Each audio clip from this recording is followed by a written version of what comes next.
Greenland 2 Migration, sequel to the 2020 disaster film, returning director Rick Roman Wall, returning cast of Gerard Butler and Morena Baccarin, joined by Roman Griffith Davies, who takes over the role of the son.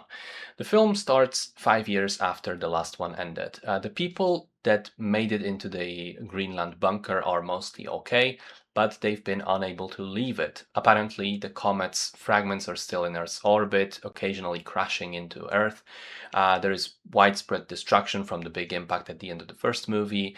There are dangerous radioactive storms. There are bands of roving marauders outside. But when the bunker finally collapses, the people have no other choice but to leave and head for the big crater south of France, which is rumored to be perfectly safe inside of it, and nature is thriving and people can live there. So I didn't much like the first film, and I think the second is worse still. I still mostly didn't care about the characters and found the story generally boring, but now on top of that, it is just terribly written.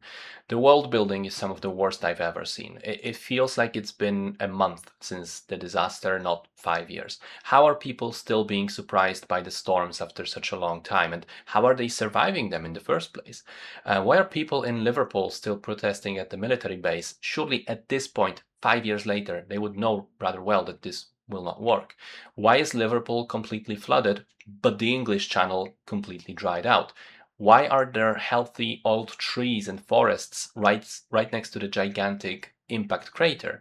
Wouldn't the impact and the flames have burnt all of that out? Why is the passage through the dried out English Channel based on two wonky ladders if so many people are crossing every day? And again, it's been 5 years.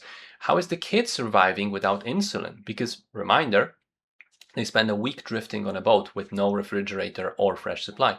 How are cars still running around if petrol goes bad about after a year? Why is there a full-scale trench warren right next to the crater?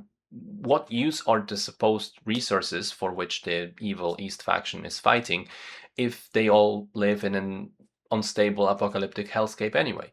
The entire journey is a non-stop alternating sequence of ridiculously unlucky problem to deal with and ridiculously helpful and altruistic person right there to help. And, for how bleak and pessimistic the movie can get with some of the sequences, where it's every man for himself, compared to the altruism and selflessness of some of the side characters, it is, between these two things, it is remarkable how, in the end, the movie still manages to contain no actual interesting message or lesson for its viewer. It's very shallow and stupid. I definitely don't recommend it, even if you like the first one.